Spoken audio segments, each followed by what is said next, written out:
नमस्कार दोस्तों, स्वागत है आपका एडवांस इंजीनियरिंग क्लासेस के हमारे इस डिजिटल प्लेटफॉर्म पर। दोस्तों, आज हम देख रहे हैं अपनी एमपी दर्शन जो हमारी सीरीज चल रही है। इस सीरीज की जो 55 जिलों की हमारी यात्रा है, इस यात्रा का चौथा पड़ाव जो है होशंगाबाद। इससे पहले हम देख चुके हैं इंदौर के बारे में, भोपाल के बारे में और ग्वालियर के बारे में। 3 जिले हम बड़े जिले हमारे पूरे हो चुके हैं। आज हम चौथे जिले में पहुंच गए हैं, वो है हमारा होशंगाबाद। अब होशंगाबाद के विषय में हम क्या क्या जानते हैं, चलिए प्रारंभ करते हैं। जब हम बात करते हैं होशंगाबाद की, तो होशंगाबाद के विषय में हमारे क्या क्या क्वेश्चन पूछे जा सकते हैं वो मालूम होना चाहिए। पहली बात तो होशंगाबाद काय में आता है, नर्मदापुरम संभाग में आता है और नर्मदापुरम ही होशंगाबाद का नया नाम भी है। संभाग का नाम भी है और जिले का नाम भी आता है। नर्मदापुरम संभाग में याद रखिएगा होशंगाबाद, हरदा और बैतूल, ये 3 महत्वपूर्ण जिले आते हैं। उनमें से एक महत्वपूर्ण जिला है होशंगाबाद। तो नर्मदापुरम जिले में 3 जिले हैं, होशंगाबाद, बैतूल और आपके हरदा। क्लियर यहां तक? ये सामान्य सी जानकारी मालूम होना चाहिए, याद रखिएगा। नर्मदापुरम संभाग की बात करें तो संभाग का नाम चेंज हुआ, 2008 को नाम चेंज किया गया, याद रखिएगा, नामकरण किया गया था। इससे पहले होशंगाबाद संभाग कहते थे, लेकिन 2008 में इसका नाम चेंज करके नर्मदापुरम किया गया है, याद रखिएगा। इसके अलावा देखिए होशंगाबाद संभाग की स्थापना कब हुई थी? 1980 में हुई थी। ये बेसिक सा क्वेश्चन पूछा आता है, लेकिन हम पढ़ रहे हैं होशंगाबाद जिले के बारे में, ना कि संभाग के बारे में। और जिला कब बना? 1 नवंबर 1956 को जब मध्य प्रदेश की स्थापना हुई, उसी के साथ ही होशंगाबाद भी एक जिले के रूप में स्थापित हो चुका था। तो चाहे इंदौर हो, ग्वालियर हो या फिर वो होशंगाबाद हो, मध्य प्रदेश की स्थापना के साथ ही जिले बन चुके थे। लेकिन भोपाल नहीं बना था। भोपाल कब बनेगा? 1972 में बनेगा। 1972 तक भोपाल एक तहसील के रूप में स्थापित रहा। कहां पर? आपके सीहोर की तहसील के रूप में। 1972 में जाके भोपाल जिला बना था। अगला क्वेश्चन बनता है होशंगाबाद के बारे में, याद रखिएगा। याद रखिए कहां पर है? मध्य प्रदेश के मध्य भाग में आता है, सेंट्रल इंडिया में आता है, सेंट्रल पार्ट में आता है मध्य प्रदेश की। पहले लोकेशन मालूम होना चाहिए। इसमें 8 तहसीलें हैं। इन तहसीलों को, बड़ा फेमस तहसीलों में से एक तहसील है इटारसी और पिपरिया। ये 2 बड़ी फेमस तहसील हैं, आपके बारे में इसकी जानकारी होनी चाहिए। इटारसी पूरे के पूरे मध्य प्रदेश का सबसे बड़ा रेलवे जंक्शन है, याद रखिएगा, इंडिया के बड़े रेलवे जंक्शनों में से एक है। पिपरिया की बात करें, जब आप जाते हैं पचमढ़ी, जो मध्य प्रदेश सतपुड़ा की रानी कहते हैं इसको पचमढ़ी, तो पचमढ़ी जाने के लिए आपको कहां जाना पड़ता है? होशंगाबाद की पिपरिया जाना पड़ेगा। क्लियर यहां तक? इसके अलावा बाबई, बाबई वो इलाका है जिसको नया नाम है माखन, आपके माखन नगर।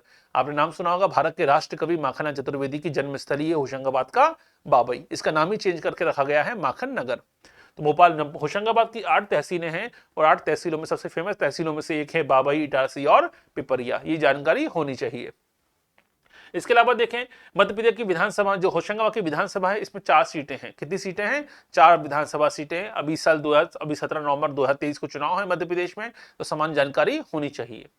इसके अलावा देखिए होशंगाबाद की बात करें तो होशंगाबाद की स्थापना, याद रखिए, किसने करी? मांडू के जो शासक हैं होशंग शाह, याद रखिए होशंग शाह गोरी, इनके द्वारा स्थापना की गई। इसी के नाम पर होशंगाबाद का नाम होशंग शाह रखा गया। होशंग शाह के नाम पर होशंगाबाद रखा गया। याद रखिए शासक कहाँ के हैं? मांडू के हैं। यही से क्वेश्चन बनता है, रखिएगा। होशंग शाह का मकबरा कहां पर है? होशंग शाह का मकबरा होशंगाबाद में नहीं है, वो कहां पर है? मांडू में आता है, धार के मांडू में। लेकिन जो होशंगाबाद की संस्थापक माना जाता है, किसे माना जाता है? होशंग शाह को माना जाता है, जिसके नाम पर होशंगाबाद की स्थापना की गई। ठीक है, याद रखिए, ये सामान्य सी जानकारी यहां से क्वेश्चन पूछे जाते हैं। महत्वपूर्ण। इसके अलावा देखिए होशंगाबाद क्यों फेमस है? होशंगाबाद में याद रखिएगा, हम जानते हैं कि सबसे महत्वपूर्ण है सागौन के वन बहुत ज्यादा मात्रा में पाए जाते हैं। पूरे इंडिया में अगर हम देखें, सबसे ज्यादा सागौन के वनों का जो भंडार है, सागौनों के वनों की जो बहुलता है, वो कहां देखने को मिलती है? हमें होशंगाबाद में देखने को मिलती है। यही कारण है यहाँ का इकोसिस्टम बड़ा ही बेहतर इकोसिस्टम है। इसी इकोसिस्टम को बचाए रखने के लिए, इसी पारिस्थितिकी तंत्र को संरक्षण देने के लिए सतपुड़ा नेशनल पार्क, कहां पर है Satpura national park? Satpura national park है आपका होशंगाबाद में। यहाँ पर स्थापना की गई 1981 में। तो सतपुड़ा नेशनल पार्क की स्थापना हुई है 1981 में होशंगाबाद जिले में। क्लियर था? यहाँ से क्वेश्चन आ सकता है। इसके अलावा 1999 में टाइगर रिजर्व बनाया गया होशंगाबाद में, सतपुड़ा टाइगर रिजर्व, याद रखिएगा। इसके अलावा जो काले हिरण होते हैं, कृष्ण मृग होते हैं, काले हिरणों की सर्वाधिक संख्या पूरे मध्य प्रदेश में कहां मिलती है आपको? सतपुड़ा राष्ट्रीय उद्यान यानी होशंगाबाद में प्राप्त होती है। इसके अलावा देखिए होशंगाबाद में आता है एक अभ्यारण्य है, उसको कहते हैं बोरी अभ्यारण्य, वाइल्ड लाइफ सेंचुरी है बोरी वाइल्ड लाइफ सेंचुरी। पूरे भारत के सबसे पुराने जंगल, ओल्डेस्ट फॉरेस्ट, सबसे पुराने जंगल कहां देखने को मिलेंगे? पूरे भारत के सबसे पुराने जंगल देखने को मिलते हैं आपको होशंगाबाद के बोरी अभ्यारण्य में, होशंगाबाद जिले में। यहां से भी जानकारी होनी चाहिए। होशंगाबाद में ही देखिए फरवरी के महीने में मेला लगता है, इसे कहते हैं रामजी बाबा का मेला। ठीक है, तो रामजी बाबा का मेला कहां लगता है? ये लगता है होशंगाबाद में लगता है। हर महीने, साल फागुन के महीने में लगता है, फरवरी के महीने में लगता है। इसके अलावा देखिए होशंगाबाद में जगह है, ठीक है, आपके बांद्राभान। यहाँ पर नर्मदा और ताप्ती नदी आकर मिलती है। नर्मदा के किनारे बसा हुआ है होशंगाबाद, हम सब जानते हैं। होशंगाबाद का बड़ा फेमस घाट है, उसका नाम है सेठानी घाट। ठीक है, नर्मदा किनारे सबसे बड़े घाटों में से एक है सेठानी घाट। इस सेठानी घाट पे नर्मदा किनारे बसा हुआ है। और होशंगाबाद से ही के पचमढ़ी से निकलती है तवा नदी। तवा नदी भी आके मिलती है। तो तवा नदी जो सबसे लंबी सहायक नदी है, सबसे लॉन्गेस्ट ट्रिब्यूटरी है किसकी, नर्मदा की। तो नर्मदा और ताप्ती का संगम होता है होशंगाबाद जिले के बांद्राभान से। कहां से होता है, बांद्रा भाग से होता है। यहीं पर बनाता है अंतर्राष्ट्रीय नदी महोत्सव का आयोजन किया जाता है। याद रखिएगा, इंटरनेशनल रिवर फेस्टिवल का आयोजन होता है होशंगाबाद में इसी संगम पर। इसके अलावा मध्य प्रदेश की पहली महिला जेल, ठीक है रखिएगा, फीमेल जो जेल है, पहली एकमात्र महिला जेल कहां स्थापित की गई, होशंगाबाद में स्थापित की गई, ये मालूम होना चाहिए। और दूसरी खुली जेल, पहली खुली जेल कहां पर है, मुंगावली, गुना में है, अशोकनगर में, मुंगावली में। ये एमपी की पहली ओपन जेल है, पहली खुली जेल है। और दूसरी खुली जेल कहां स्टैब्लिश हुई है, होशंगाबाद में स्थापित हुई है। लेकिन पहली महिला जेल कहां बनी है, होशंगाबाद में, ये जानकारी होनी चाहिए। इसके अलावा देखें 1958 में होशंगाबाद में क्या स्थापित किया गया, तवा परियोजना का प्रारंभ किया गया। तवा सबसे बड़ी परियोजना है, तवा महत्वपूर्ण नदी है किसकी, नर्मदा की सहायक नदियों में से एक है। और इसी होशंगाबाद जिले में हम देखें सबसे लंबा बांध भी बनाया गया है तवा नदी पर। सबसे बड़ा नहीं है, सबसे लंबा बांध है। सबसे बड़ा बांध तो इंदिरा सागर बांध है मध्य प्रदेश का, जो खंडवा में आता है। लेकिन सबसे लंबा बांध जो है होशंगाबाद में आता है तवा नदी पर। इसके अलावा देखें सबसे लंबा जो ब्रिज है, सबसे बड़ा पुल जो है नदी पर, वो कहां पर है, वो होशंगाबाद में आता है तवा नदी पर। याद रखिएगा, बाबई तहसील में बना है तवा नदी पर सबसे लंबा पुल भी होशंगाबाद जिले में ही आता है। इसके अलावा देखिए महत्वपूर्ण हमने पढ़ा था बाबई। बाबई क्या है, माखनलाल चतुर्वेदी की जन्मस्थली है बाबई। इसी कारण से सन 2000 में इसका नाम चेंज करके माखन नगर कर दिया गया, माखनलाल नगर कर दिया गया। ठीक है, इसके अलावा होशंग शाह की बात हम करें तो होशंग शाह ने एक किला बनवाया था नर्मदा नदी के तट पर। वो कहां पर है, वो होशंगाबाद में आता है। सामान्य सी जानकारी है, ये तो आप वैसे ही भूलेंगे भी नहीं। इसके अलावा देखिए बाबई का जो इलाका है, तो एमपी का जो पहला, याद रखिए, पोहा दाल क्लस्टर पार्क, यानी एमपी का जो पहला फूड प्रोसेसिंग पार्क है वो कहां स्टैब्लिश हुआ, वो होशंगाबाद में स्टैब्लिश हुआ, बाबई में। बाबई कहां पर है, जो माखनलाल चतुर्वेदी की जन्मस्थली है। ठीक है, याद रखिएगा। तो एमपी का पहला मेगा फूड पार्क की बात नहीं हो रही है, पहला फूड पार्क की बात हो रही है। मेगा फूड पार्क तो सेंट्रल गवर्नमेंट के होते हैं, फूड पार्क स्टेट गवर्नमेंट के होते हैं। तो एमपी का पहला फूड पार्क कहां स्टैब्लिश हुआ, होशंगाबाद में स्थापित हुआ। तो यहां से भी क्वेश्चन पूछे जा सकते हैं। इसके अलावा देखिए होशंगाबाद की बात हो रही है, मध्य प्रदेश का सबसे बड़ा कृषि फर्म भी कहां पर स्थापित हुआ है, बाबई में है। एमपी का सबसे बड़ा एग्रीकल्चर जो फर्म है वो भी कहां पर है, वो भी आपके होशंगाबाद में स्थापित है। इसके अलावा देखें इटारसी, इटारसी की बात हो रही है, ये मध्य प्रदेश का सबसे बड़ा रेलवे जंक्शन है, याद रखिएगा। क्लियर है, इसे यहां से क्वेश्चन बन सकता है। एमपी का सबसे बड़ा रेलवे जंक्शन कौन सा है, इटारसी में आता है। सागौन के वनों के लिए अभी हम चर्चा करी थी, होशंगाबाद में पूरे भारत में सबसे सागौन के वन कहां पाए जाते हैं, मध्य प्रदेश में। पूरे इंडिया का 50% सागौन के वन मध्य प्रदेश के पास है। और एमपी में सबसे ज्यादा सागौन के वन होशंगाबाद में आते हैं, याद रखिएगा। सागौन वनों के लिए प्रसिद्ध है होशंगाबाद। होशंगाबाद में कंपनी है एमपी एग्रो मोराइजी फर्टिलाइजर संयंत्र स्थापित किया गया है, जहां पर क्या बनते हैं, कीट आपके फर्टिलाइजर बनते हैं, उर्वरक के निर्माण होता है। इसके अलावा होशंगाबाद में डोलरिया नाम की तहसील में स्टील प्लांट प्रस्तावित किया गया है, यहाँ स्टील प्लांट भी स्टैब्लिश किया जाएगा, यहाँ से क्वेश्चन आ सकते हैं। ठीक है, इटारसी जो है होशंगाबाद का, इटारसी यहाँ बना हुआ है ऑर्डिनेंस फैक्ट्री। एमपी में 2 ऑर्डिनेंस फैक्ट्री है, एक जबलपुर के खमरिया में है और एक इटारसी में आती है। तो 2 ऑर्डिनेंस फैक्ट्री हैं, 2 आयुध कारखाने हैं। 2 ऑर्डिनेंस फैक्ट्री कहां पर है, एक जबलपुर के खमरिया में है और दूसरा होशंगाबाद के इटारसी में आती है। इसके अलावा पचमढ़ी की बात करें, पचमढ़ी में बना हुआ युवा नेतृत्व एवं ग्रामीण विकास संस्थान, याद रखिएगा, इसे संजय गांधी संस्थान कहते हैं। युवा नेतृत्व एवं ग्रामीण विकास संस्थान की स्थापना की गई है पचमढ़ी में। ठीक है, याद रखिएगा। इसके अलावा सिविल न्यायालय, सिविल न्यायालय को ऑनलाइन बनाने वाला भारत का पहला कोर्ट कौन सा है, ये होशंगाबाद है। ठीक है, होशंगाबाद पहला कोर्ट है जिसने सिविल न्यायालय को ऑनलाइन बनाया, पूरा का पूरा पिटीशन से लेकर हर चीज ऑनलाइन दर्ज होती है। इसके अलावा सिक्योरिटी पेपर मिल 1967-68 में स्टैब्लिश हुई थी। सिक्योरिटी पेपर मिल, जहां पे आपका नोट का कागज से लेके स्टाम्प पेपर, चेकबुक तक सब पब्लिश होती है, सबका कागज तैयार होता है। तो एमपी की जो सिक्योरिटी पेपर मिल है, बैंक नोट प्रेस की बात नहीं हो रही, यहाँ नोट छपते नहीं है, कागज बनता है, और जो स्टाम्प पेपर होता है इसका कागज बनता है, याद रखिएगा। ये कहलाती है सिक्योरिटी पेपर मिल, 1967-68 में स्टैब्लिश हुई थी। उसके अलावा देखिए होशंगाबाद में याद रखिए, ये जन्मस्थली है भवानी प्रसाद मिश्र की। और हम सबने 9th क्लास में किताब पढ़ी होगी, एक रचना पढ़ी होगी, सतपुड़ा के घने जंगल। तो सतपुड़ा के घने जंगल किसकी रचना है, वो है भवानी प्रसाद मिश्र की रचना है। और भवानी प्रसाद मिश्र का जन्म भी कहां पर हुआ, भवानी प्रसाद मिश्र का जन्म भी हुआ है होशंगाबाद में। इसके अलावा होशंगाबाद में एक और बड़े महान जो साहित्यकार हैं, हम सब जानते हैं और सबने पढ़ा भी होगा उनके बारे में, हरिशंकर परसाई। हरिशंकर परसाई का जन्म भी होशंगाबाद में ही हुआ है, याद रखिएगा।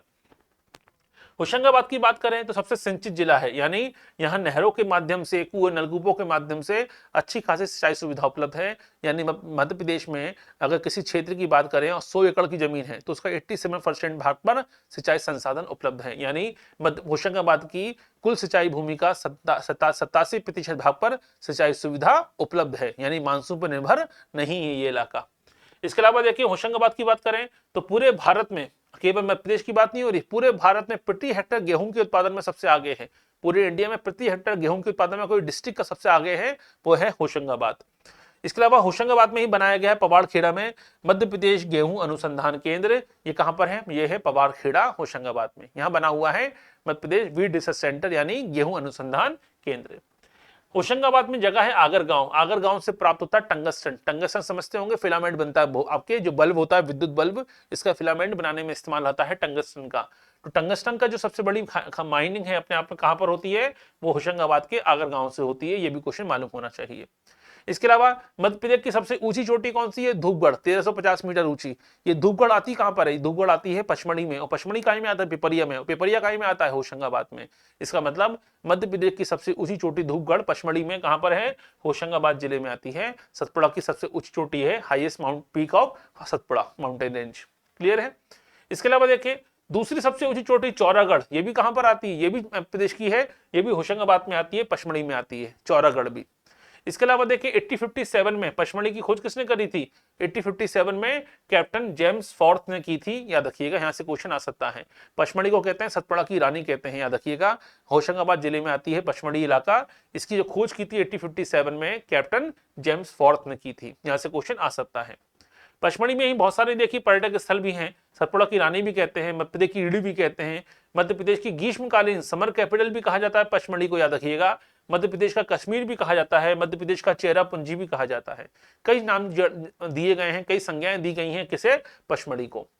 इसके अलावा पचमढ़ी की बात हम करें तो हम जानते हैं धूपगढ़ की चोटी जो है ये सनसेट पॉइंट स्थित है, यहाँ पर लोग सनसेट देखने जाते हैं पचमढ़ी के इलाके में।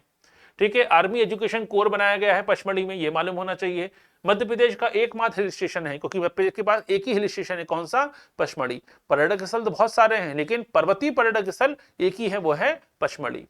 इसके अलावा देखें मड़ई नामक स्थान पर तवा और बेतवा का संगम भी होता है। पचमढ़ी के इलाके में हम देखते हैं कि बेतवा और तवा का संगम होता है। रायसेन से आ रही है बेतवा और तवा नदी का यहाँ संगम भी होता है। ठीक है, मड़ई उत्सव मनाया जाता है कहां पर? पचमढ़ी के इलाकों में, ये भी जानकारी होनी चाहिए। और पचमढ़ी फेमस है किसके लिए? पचमढ़ी फेमस है अपने जलप्रपातों के लिए, अपने वाटरफॉल के लिए। कौन कौन से वाटरफॉल हैं? डचेस है, अप्सरा है, रजत है, बी फॉल है, जमुना है। ये सारे बड़े जो महत्वपूर्ण जो ऐतिहासिक, जो हम कह सकते हैं बड़े ही हिस्टोरिकल भी हैं अपने आप में, और अपने आप में जाने माने हैं पर्यटकों के लिए, बड़े ही यहाँ पे सौंदर्य आपके प्राप्त होता है इस इलाकों में। तो पचमढ़ी के इलाकों में डचेस हैं, अप्सरा है, ठीक है, रजत है, बी फॉल है, जमुना है। ये सारे वाटरफॉल कहां पर आते हैं? सभी जलप्रपात कहां पर आते हैं? होशंगाबाद में आते हैं। होशंगाबाद में हम पचमढ़ी में हम देखने को मिलता है हांडी खो का इलाका। हांडी खो क्या है अपने आप में? ये सबसे गहरी गुफा है पूरे मध्य प्रदेश की। नर्मदा घाटी का इलाका है अपने आप में, ये याद रखिएगा। एमपी का सबसे गहरा इलाका में से एक है, इसे कहते हैं हांडी खो। इसके अलावा महादेव गुफा, जटाशंकर, पांडव गुफा, ठीक है, नागद्वारी गुफा, ये सारी गुफाएं कहां पर आती हैं? ये सारी गुफाएं आती हैं पचमढ़ी के अंतर्गत होशंगाबाद में। एमपी का पहला बायो रिजर्व, याद रखिए, बायो रिजर्व कहां पर है? पहला एमपी का पहला बायो रिजर्व पचमढ़ी में स्टैब्लिश किया गया था सन 2009 आपके 1999 में, जिससे 2009 में यूनेस्को में शामिल भी किया गया। एमपी में 3 बायो रिजर्व हैं, एक है पचमढ़ी में, एक है अचानक मार अमरकंटक में, और तीसरा है पन्ना बायो रिजर्व जो पन्ना छतरपुर में आता है। इसके अलावा देखिए पचमढ़ी में बना हुआ है भारत के दूसरा मदर मिल्क डेयरी बनाया गया है। भारत की दूसरी मदर मिल्क डेयरी बनाई गई है पचमढ़ी में, और पचमढ़ी में ही आती राजेंद्रगिरी और लांजीगिरी स्थित है। ये 2 पहाड़ियां हैं, याद रखिएगा, यहां से क्वेश्चन बन सकता है। सर्वाधिक वर्षा वाला स्थान पचमढ़ी है। एमपी में सबसे ज्यादा बारिश 199 सेंटीमीटर वर्षा होती है। सबसे हाई जो रेनफॉल होती है वो कहां पे होती है? वो होती है हैवी रेनफॉल, वो होती है पचमढ़ी के इलाकों में। इसके अलावा मध्य प्रदेश का एकमात्र जड़ी बूटी केंद्र है अपने आप में, हर्बल सेंटर है अपने आप में, कहां पर है? वो पचमढ़ी में आता है। ठीक है, पचमढ़ी में हमने देखा था कि सेकंड हाईएस्ट पीक कौन सी थी? चौरागढ़। यहाँ पर शिव मंदिर बना हुआ है, और शिवरात्रि के महीने में यहाँ पर सबसे बड़ा मेला लगता है, शिवरात्रि का मेला होशंगाबाद के पचमढ़ी में। होशंगाबाद की बात करें तो होशंगाबाद में कई सारी गुफाएं हैं। इनमें सबसे फेमस गुफा है मामा भांजा गुफा, मामा भांजा शैलाश्रय कहते हैं। ये सबसे ज्यादा क्वेश्चन आता है एग्जाम में, यहाँ से सबसे ज्यादा क्वेश्चन आ चुके हैं अलग अलग एग्जामों में। मामा भांजा शैलाश्रय कहां पर है? ये आता है पचमढ़ी में। कई सारी गुफाएं हैं लेकिन आपको सबसे फेमस गुफा याद करनी चाहिए, मामा भांजा शैलाश्रय कहते हैं इसे। इसके अलावा होशंगाबाद में याद रखिए जगन्नाथ मंदिर भी है, जिसकी तुलना की जाती है उड़ीसा के जगन्नाथ मंदिर से। उड़ीसा में जगन्नाथ मंदिर की जगन्नाथ यात्रा शुरू होती है, सुना ही होगा इसके बारे में आपने, जगन्नाथपुरी में, उससे तुलना की जाती है होशंगाबाद के जगन्नाथ मंदिर की। इसके अलावा देखिए हिंगलाज देवी का मंदिर भी होशंगाबाद में आता है, याद रखिएगा, ठीक है, ये समान जानकारी है। होशंगशिला का मकबरा है, चौरागढ़ का किला है, बड़ा दिक्कत नहीं है। हाँ, महत्वपूर्ण क्वेश्चन यहाँ से आता है, याद रखिए rock painting. Rock painting Adamgarh का जो इलाका है, आदमगढ़ की गुफाएं, जैसे रायसेन में भीमबेटके की गुफाएं हैं अपने शैल चित्रों के लिए फेमस हैं, याद रखिएगा, ऐसे ही ठीक है होशंगाबाद में आदमगढ़ की गुफाएं बड़ी फेमस है। आदमगढ़ की खोज किसने की थी? 2008 में खोज की गई थी, याद रखिएगा, इस इलाके में पुरातत्व विभाग ने खोज करी थी आदमगढ़ की गुफाओं के बारे में। तो गुफाएं बड़ा महत्वपूर्ण टॉपिक होता है, इसको हम एमपी वाले टॉपिक में कवर कर चुके हैं। लेकिन जब डिस्ट्रिक्ट के हिसाब से पढ़ते हैं तो डिस्ट्रिक्ट में हमने देखा अभी, ठीक है, जब रायसेन पढ़ेंगे तो रायसेन में आती है भीमबेटका की गुफाएं, जो अपने आप में यूनेस्को में शामिल है। ऐसे ही आदमगढ़ की गुफाएं भी बड़ी ऐतिहासिक गुफाएं हैं जो अपने शैल चित्रों के लिए फेमस है। क्लियर है यहाँ तक? होशंगाबाद जिले की बात करें तो होशंगाबाद नर्मदा तवा दोनों नदी प्रवाहित होती हैं होशंगाबाद जिले में। और नर्मदा पर सबसे महत्वपूर्ण घाटों में से एक घाट है, कौन सा? याद रखिएगा, सेठानी घाट। सबसे बड़ा नहीं है ये, सबसे बड़ा नहीं है। सबसे बड़ा घाट तो कौन सा है? सबसे बड़ा घाट तो याद रखिए महेश्वर घाट है। वो कहां पर है? वो आपके खरगोन डिस्ट्रिक्ट में आता है। लेकिन सबसे महत्वपूर्ण घाटों में से एक घाट है सेठानी घाट, याद रखिएगा, कहां पर है? होशंगाबाद में आता है। होशंगाबाद पचमढ़ी, सतपुड़ा राष्ट्रीय उद्यान, ठीक है, सेठानी घाट, सनसेट पॉइंट, पांडव गुफाएं, ये सारे पर्यटक स्थल कहां पर मौजूद हैं? ये सभी पर्यटक स्थल मौजूद हैं होशंगाबाद डिस्ट्रिक्ट में। तो सामान्य सी जानकारी मालूम होना चाहिए होशंगाबाद के बारे में। एक छोटा सा जिला है, औद्योगिक दृष्टि से ज्यादा संपन्न नहीं है, लेकिन पर्यटन की दृष्टि से एक संपन्न क्षेत्र है अपने आप में होशंगाबाद। क्लियर है? तो छोटा सा जिला है हमारा होशंगाबाद की। इस यात्रा में यहीं तक सीमित है बस हमारी। इस यात्रा में हमने देखा होशंगाबाद के पर्यटक स्थलों के बारे में, होशंगाबाद के जो ऐतिहासिक स्थलों के बारे में, होशंगाबाद की गुफाओं के बारे में, होशंगाबाद में जो पचमढ़ी का महत्व है उसके बारे में, उसके जो आपके राष्ट्रीय उद्यान हैं, उसके वन संपदा के बारे में ये जानने का हमने प्रयास किया। हमने पहले भी चर्चा की थी कि हर जिले में मध्य भोपाल या इंदौर की तरह विस्तृत जानकारी प्राप्त नहीं हो सकती, क्योंकि वो छोटे जिले हैं, आर्थिक गतिविधियों की ज्यादा संपन्न नहीं होती हैं। इस इलाके में केवल पर्यटन गतिविधि सीमित थी, इसलिए हमने केवल पर्यटन गतिविधियों को ही ज्यादा तवज्जो दी है। तो ये है हमारा होशंगाबाद के बारे में। एमपी जो हमारी दर्शन यात्रा है, एमपी दर्शन यात्रा का चौथा पड़ाव था हमारा होशंगाबाद।